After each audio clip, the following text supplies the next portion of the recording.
Comic book story time. Specifically, Batman, and to be even more specific, absolute Batman comic book story time. Not gonna lie, I was kind of doubtful this verse, the absolute verse for DC Comics, was gonna be any good because we were hating. Some of us were a little upset with the design for Batman, but yeah, I'll be the first to confess. I was wrong. I'm not gonna lie, the absolute verse for DC Comics, yeah, this is shaping up to be my favorite. And the very first story arc for Batman in the absolute DC comic book universe has officially completed, and I'm going to be breaking it down rapid fire style, so obviously major spoilers incoming. Now let's wind back the clock and run this back to the beginning and all the way to the beautiful conclusion. Taking a different twist on the origins of Batman, rather than when him and his parents are leaving the movie theater, in this universe, Batman, young Bruce Wayne is at the zoo with his father, and, well, his mom, Martha Wayne...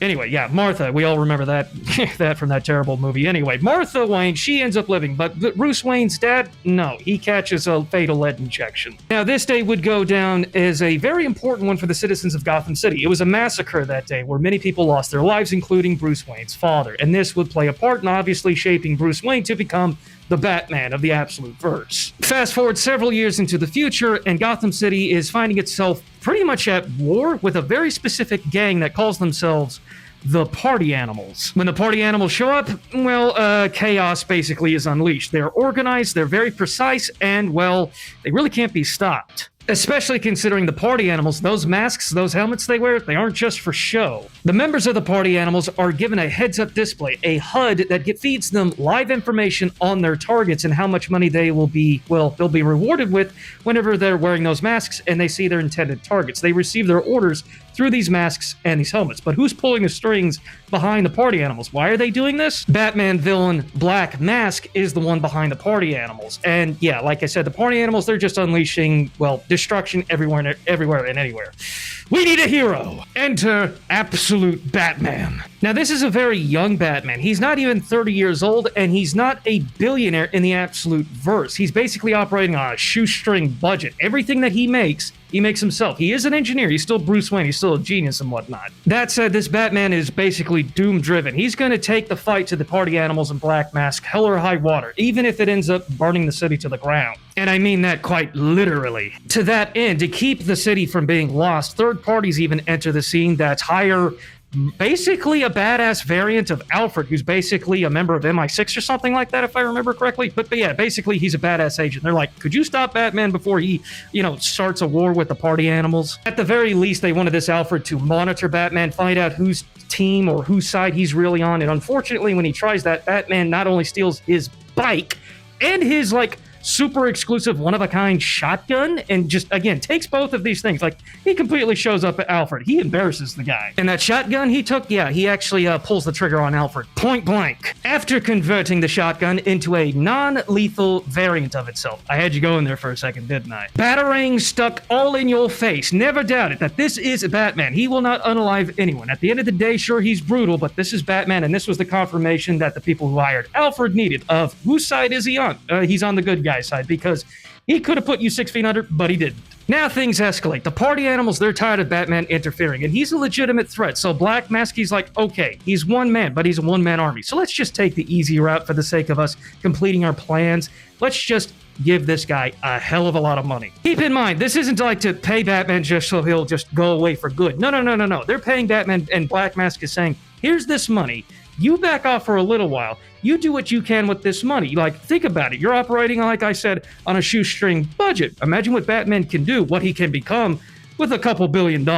Batman thinks about it, he's contemplating this offer, and ultimately he accepts. Especially considering after consulting with his friends, which also, FYI, when it comes to Batman's friends in the Absolute Verse, they're his classic rogues villains. The Penguin, Killer Croc, the Riddler, they're not supervillains, they're actually really good friends of Batman's, especially the Riddler, who made this android. Now, after consulting with this android, and this definitely played a part in why Batman accepted Black Mask's offer, is that the Riddler's android revealed after analyzing the Party Animals' helmets is that this is all one giant network. You can beat up the thugs, but you're not taking down this whole entire system, essentially. The information fed to the Party Animals comes from satellites in space, and then that information is passed along to Black Mask's ship out in Gotham Bay, and then that information is then passed on to the Party Animals. Bruh, you need help. You need money, you need gadgetry and technology that only billions of dollars can give you. So again, this also played a part in why Batman accepted that offer. And then they have a meeting. Black Mask's like, I wired you the money. And Batman's like, yeah, I know, I got all the money. Thank you for that. Thank you for giving it to me in stone cold hard cash. And Black Mask is like, oh, you got the money. Oh, and you spent all the money? What'd you spend it on? Tell me. Batman clicks a button and he's like, I'll show you what I spent the money on. And then the news report comes in. At Gotham Zoo, a huge spotlight has been activated. Also, there was reports of a hell of a lot of money. And then Black Mask cuts him off. He realizes what this is. The deal's off. Batman took the money and made the absolute bat signal. This was a declaration. Gotham City belongs to Batman. And it doesn't matter who comes at him or his city. Party animals, Black Mask, it doesn't matter. This is Gotham City and it belongs to Batman.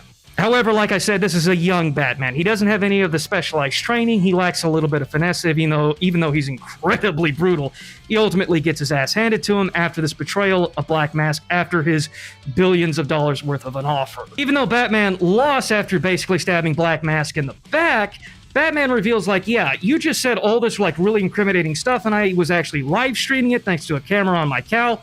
So Batman thinks he's won, but Black Mask is like, bruh, you haven't won squat. Like, you really don't get the bigger picture here, Batman. Because who's the one really behind all this? Where's Black Mask getting all these fundings and all this equipment? Where did even the party animals' masks and helmets come from? Well, we find out who the real puppet master is apparently all the way back in the first issue, and that was a man who never laughs, never jokes, and that's why, ironically, this man is called the Joker, and he's one of the wealthiest people on the planet. So we know who's backing and as effectively is the real puppet master behind the party animals and Black Mask. And even after having the truth exposed of who Black Mask is and how he basically was behind everything when it comes to the party animals, and that he's been basically unleashing all this hell into Gotham City, yeah, he doesn't really care that the truth got exposed by Batman. Instead, his forces distribute armaments and party animal helmets onto the streets of Gotham City for all of the citizens to use. It's hunting season because, again, you put on one of these helmets and masks and it shows you how much money you're going to be rewarded for eliminating that person or that target,